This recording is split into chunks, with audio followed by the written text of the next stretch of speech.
earlier. What was the reason for us starting so slowly? Does anybody have any idea about that? Because that just seems to be a constant thing with us. We just Mm. don't seem to be able to get, going until later in a game. It's almost like we're a team of two halves. Mm-hmm.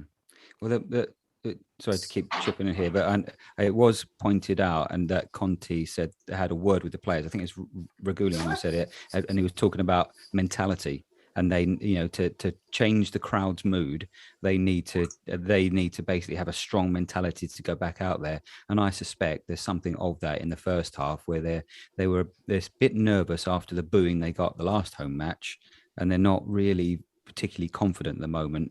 And to be a fly on the wall, what he did say to them would Yeah. be great. But he must have just said, look, if you want that crowd on your side, you have got to go out there and get them on your side. They're not just going to Yeah.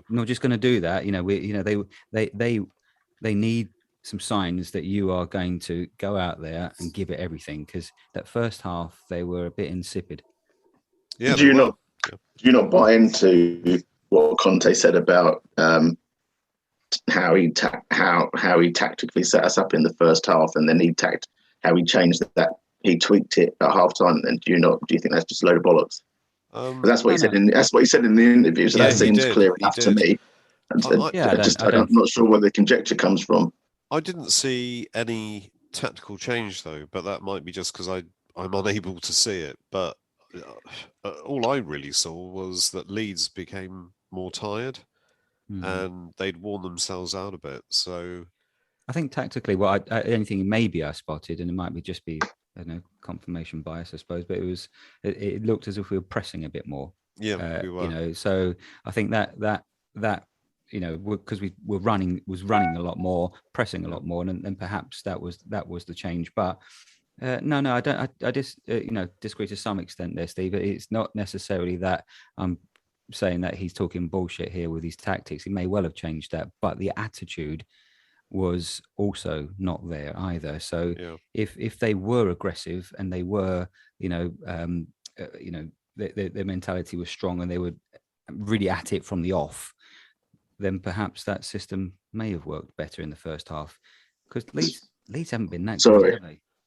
I know. I mean, Sarah's been patiently waiting to come in for quite a while, so I'll very quickly say my point, and then hopefully hand over to Sarah. But like, you talk about that aggression, but isn't that part of that's part of the pressing. That's all part and parcel of it. So if he said to them in the first half, "I want you to sit off. We're going to be compact, and draw them onto us, and then try and engage them when they come into our half, and not present spaces for them to play through, then they're not going to be aggressive in pressing, because that's what they've been told not to do. So I don't know. And then you really recognise that actually they were more aggressive in the second half and pressed a lot higher. So that is a tactical change. Okay. Yeah. Yep. No, you're probably right there.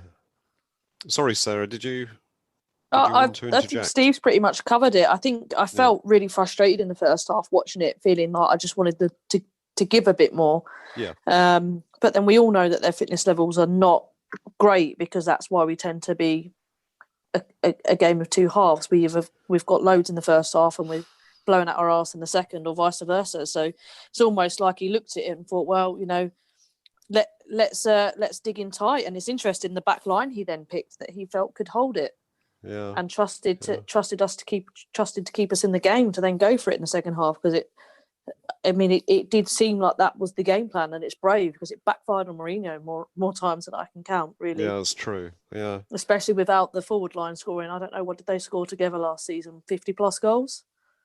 Yeah, I think I think we'll be happy to get to 30 at the current rate. Yeah, we certainly would. Okay, now. Yeah, I think Harry would be happy to get to 5 at the moment.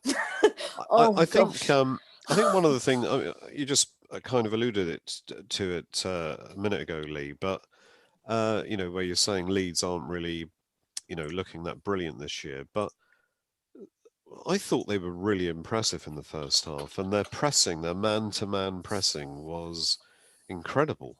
In fact, it wasn't just pressing; they were actually, beating us to the ball, and I couldn't quite understand why even Kane was getting beaten off the ball by Calvin Phillips regularly in the first half. And I haven't seen a team do that to us all over the pitch like Leeds are doing it. I was seriously impressed with them. I mean, that was more like Leeds of last season, because this season they haven't quite. I mean, I know just recently, the last game or two, they've started to creep back up. It been much more aggressive and pressing. So perhaps we should have predicted that. But so maybe potentially, I don't know, if that took us by surprise, that would be naive if it did, I suppose. Yeah, but, I think so. Yeah. But having said that, yeah, you're right. I think you're spot on. They won more tackles. They were much more energetic than us, and took the ball off, dispossessed us quite a few times in that first half. Yeah, well, they certainly deserved the goal, which I thought was a brilliant goal. That cross, I don't know anybody that could stop that cross, because if you're a defender and you touch it, it goes in the goal. Yeah. So yeah, that was pretty amazing. But yeah, I overall, we're I not thought allowed the first. The cross to come in the first place, though. Exactly. You're absolutely right. Steve, you're so Romero unforgiving. screwed up on that one, but well, it was my friend. It was my friend out on the wing that got beaten very easily, because he's really good going forward, but he just can't defend. Do you think he just can't defend? Royale. He can't defend. Well, maybe he's still adjusting. Let me be a little bit more generous towards him. Maybe he's still adjusting to the pace and the physicality and the technical ability that exists in the Premier League. Maybe, or maybe he just can't defend. I'll just leave it out there. I will not pass judgment either way, but I don't think he can defend. Interesting. That is quite interesting. And does he need to be able to defend in that position? Because Conte had Victor Moses playing in that position for him at Chelsea, and he wasn't really a defender. So No, but he can defend, I think, personally. Who, Moses? Moses, yeah, I think he's a better defender. He's actually a winger by trade, though, isn't he, Moses? Yeah, but I think he did it pretty well. I thought he was a pretty fearsome opponent when we came up against him that season. But I think I'd quite like to see. I'm going to say the wrong name now. Quick, let me get up my starting 11 sheet. Oh, it's gone. Oh, Tanganga. Yeah. No, Tanganga. Yeah. I'd like to see him be given a go at the right wing back formation, because I don't think Royale's done enough to say that's his shirt yet. And actually, I think he's really good defensively. And I think, when he's given permission to go up the pitch, I think he's done pretty well. I'm remembering the Liverpool game, I think, off the top of my head. Oh, he was really good going forward. Yeah. And I think his crossing ability seems just as good as anybody I've seen in wide areas in our team, which doesn't say a lot. True. But yeah, I would like to see that at some point, and maybe he'll get his game. Yeah, no, definitely. So obviously in the second half we improved, and we got some shots on target. So that was great, wasn't it? Wow, incredible. We're so first time in 250 we so don't know what minutes. to say. I didn't see the turnaround coming, to be honest. Actually, I paused it to go and have my roast dinner and came back to the game about 25 minutes late. And I just sort of sat there and I looked at Kelly and I said, check the score and tell me if it's worth watching. She went, I'm not checking the score either. We'll just have to sit here. And I thought, you cow. Right. But I didn't see the turnaround coming. But after the first kind of 5-10 minutes, I was pretty hopeful. Yeah. Yeah, it was encouraging. Yeah. Oh well, let's. To be honest, we hit the bar a couple of times as well, didn't we? And, we did. Yeah. We really turned it on in that half, and I think they just went for it, and we really should. 2-1 was flattered them. I think we should have won that 3 or 4-1. I think. What do we think of Harry's ability to be Andy Carroll in a Tottenham shirt?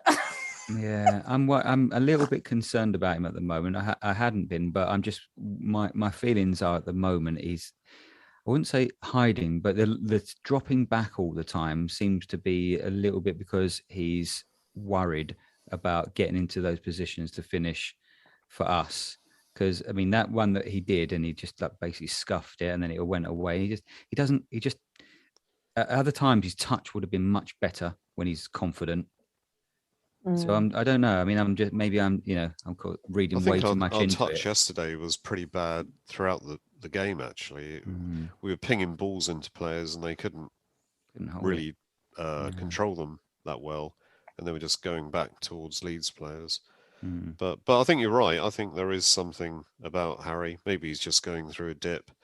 Maybe he is. He needs a struggling. couple to go in off his arse in the Premier League. That's what he needs. Yeah, he does. Yeah, you're right. He needs someone just to smash it at him from 3 yards and deflect in and But I also get a bit think, of confidence. I think Sonny's a bit quiet as well at the moment. He's not really himself. So, I mean, they're all, I suppose, readjusting. It's going to take a bit of time, which was kind of one of the things I wanted to ask, really. How long do we think before we start seeing Conte's style really start to come through? Well, I think at other clubs, I mean, at Chelsea, he started really badly. And it wasn't until like the 6th or 7th game did he start developing his team with a back three. And then he went on to win the league, obviously, that same season. Which is, of course, what we're going to do. I'd be very surprised if we don't. Yeah.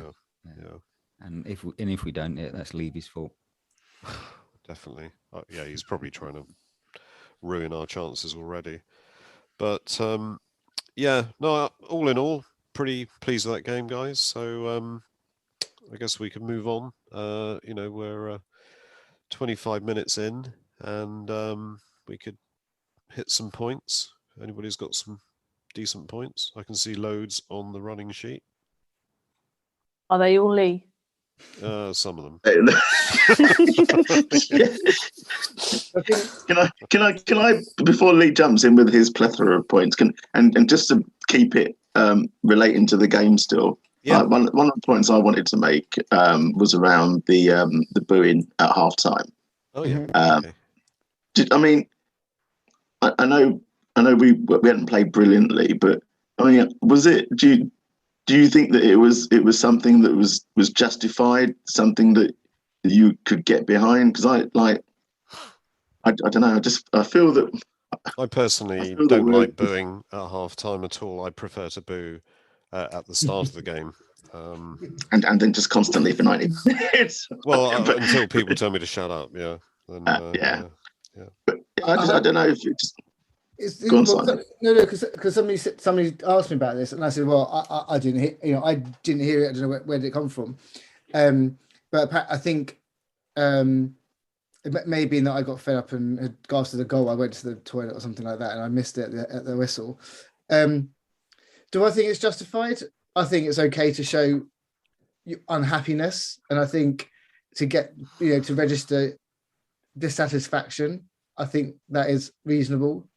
If that's what it takes for as we've touched upon earlier, for them to say, you want to get the crowd behind you, then that's you've got to turn it around and you've got to prove to them that you want to play for this club and you want to play for that shirt. So, do I personally would I like it? No. Do I think it's okay to register dissatisfaction? I think so. We're there to we support the team. We're there to see them want to do well, and if we don't think they're doing well, then how else do you register your dissatisfaction? I suppose there's an argument to be said that booing triggered the players maybe a little bit for the second half. I don't know. I don't personally like it, but people, I guess, I just think that we need to be a bit realistic as a fan base. Conte's coming. He's a fantastic manager. He's got the same set of players that we're all fed up with and feel that we should be getting more from, or they should move on. Mm-hmm. And I'm quite happy to take a relaxed approach into the summer, but I will have a lot more expectation come September. In the meantime, of course, I want us to win as many games of football as possible, but it isn't going to happen overnight. And I think the biggest challenge we've got is to get through Christmas and get out the other side, still in with a run in of top four. I think that you're spot on, Sarah. in itself. But isn't there something to be said for? Oh, no. I don't know whether you can hear me or not. We can. Yeah, we can.